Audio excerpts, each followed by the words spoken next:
안녕하세요. 저 오늘은 그 기출문제인데요. 2023년 기출문제에 관련해가지고 또 답안 작성해 보았습니다.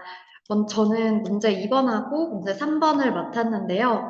먼저 문제 2번 같은 경우는 그 지적공부상 지목이 전인 갑 소유의 토지가 면적이 2000제곱미터이고 이 중에 330제곱미터의 토지에 주택이 건축되어 있고 나머지 부분은 밭으로 사용이 되고 있었습니다. 그러니까 한 1670제곱미터 같은 경우는 이제 밭으로 사용되고 나머지는 건축이라서 그 양 토지의 지가가 다른 상황이었는데요. 그럼에도 불구하고 그 구분해서 평가하지 않고 그 모두 다 대로 평가를 해서 아, 개별 재산세 부과가 이제 과도하게 되었겠죠. 그래서 이에 대한 이의 신청 및 소송을 제기한 사건입니다. 먼저 물음 1에서는 개별 공시지가 결정 시 이의 신청을 거치지 않고 취소 심판을 제기할 수 있는지 여부에 대해서 물었고요. 또 문제 2번에서는 재산세 부과 처분과 재산세 부과 처분과 개별 공시지가 결정 공시에 대해서 하자 승계가 가능한지 여부를 물어본 것으로 알 수 있었습니다. 일단 이 부분은 사실 워낙에 많이 연습을 한 문제여가지고 그렇게 어렵지 않았을 거라고 생각이 드는데요. 1번의 서부분에 4줄 정도로 이제 간략하게 요약을 해줬고요. 먼저 2번 물음 1에 대해서는 취소 심판을 제기할 수 있는지에 대해서 가능성을 검토해 보았습니다. 먼저 가장 기본적으로 관련 법령에 대해 검토를 해줬는데요. 개별 공시지가의 산정은 부동산 공시법 10조에 따라 시군구청장이 매년 표준지 공시지가를 바탕으로 토지가격 기준표에 따라 시군구 부동산 가격 공시위원회의 심의를 거쳐 개별 공시지가를 결정 고시하도록 하고 있고요. 그리고 개별 공시지가의 이의 신청은 동법 11조에서 이의가 있는 죄는 공시일로부터 30일 이내에 시군구청장에 이의를 제기하도록 하고 있습니다. 그렇다면 이의 신청의 법적 성질이 문제가 되는데요. 이거를 두고 강압상 이의 신청으로 볼지 특별법상 행정심판으로 볼지가 문제가 됩니다. 이거를 구별해야 되는 이유는 행정심판법으로 보면 아시다시피 행정심판법 51조에 따라서 행정심판 재청구 금지를 규정하고 있기 때문에 만약에 행정심판이라고 생각을 한다면 이의 신청 후에 행정심판을 제기할 수 없게 됩니다. 그래서 여기에 대해서 검토를 해본 건데요. 먼저 학설은 강화상 이해 신청으로 보는 견해와 특별법상 행정심판으로 보는 견해가 나뉘지만 판례는 개별 공시지가에 이해가 있는 자는 곧바로 행정소송 제기하거나 행정심판 이해 신청을 거치거나 행정심판 이해 신청 모두 거쳐도 된다고 판시한 바 있습니다. 그래서 검토에 따라 판례에 강화상 이해 신청으로 봄이 적절하다고 판단된다고 적었고요. 그리고 사안은 할 수 있다고 규정하는 바 임의적 절차에 불과하므로 이의 신청 여부와 무관하게 행정심판을 제기할 수 있다고 판단된다고 적어줬습니다. 그래서 이의 신청은 강학상 이의 신청으로서 이의 신청 여부가 중요하지 않게요.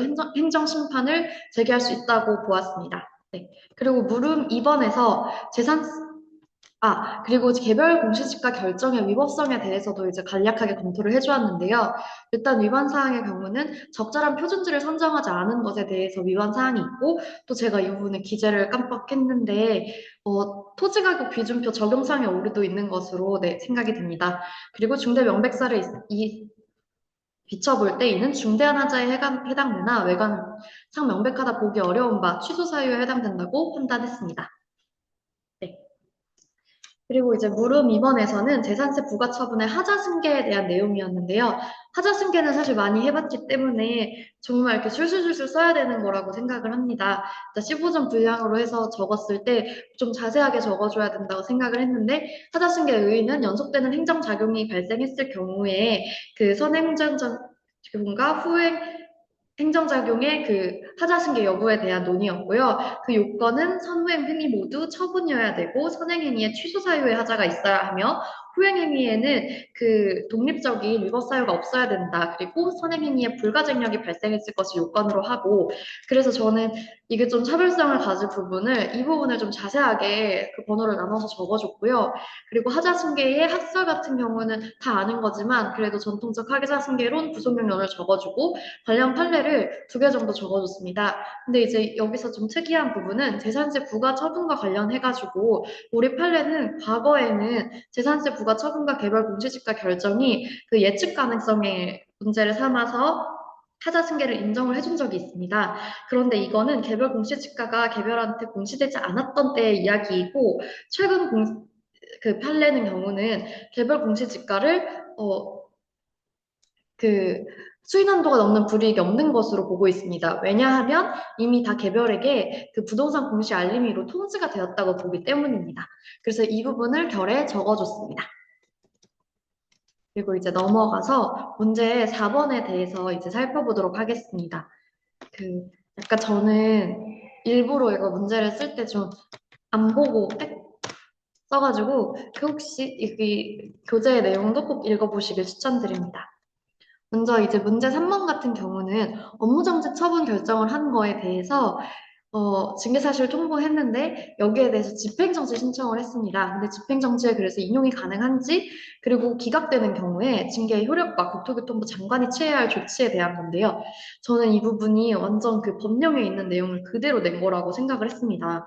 일단 그 감정평가서법 39조 그 징계 규정에 대해서 알고 있었어야 됐고요. 그리고 39조의 2, 징계 공고에서 국토교통부 장관이 그 징계 공고를 해야 된다라고 적혀 있고, 그리고 40조의 감정평가관리징계위원회는 그 심의 의결하기 위해 국토교통부의 감정관리 징계위원회를 두고 이에 따라서 징계해야 된다라고 다 규정을 하고 있어서 이 부분을 제대로 외우고 있느냐를 물었던 문제 같습니다. 그래서 이제 서울을 적어주고 집행정지 인용 가능성에 대해서는 행정소송법 23조에서 그 집행정지는 취소소송 제기는 처분 등의 효력이나 그 집행의 정지에 영향을 미치지 않는다고 1항에 규정이 되어 있습니다. 그래서 만약에 처분으로 인한 현저한 손해가 예상될 때는 집행정지 신청을 할 수 있는데요. 그 집행정지의 요건으로는 개처거중 갱공본이었던 것 같이 계속적으로 처분이 있어야 되고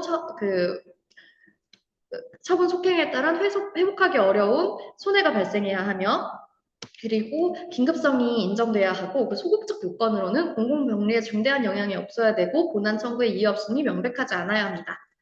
그래서 이제 사안의 경우를 적어줬고요. 향후 업무가 불가능할 뿐만 아니라 다른 사유로 징계 시에 가중처벌 규정에 해당하기 때문에 그 공공복리에 위협이 되거나 분합한다 이유 없이 명백하다 보기 어려운 바 집행정지 인용 가능성이 인정된다고 적어줬습니다.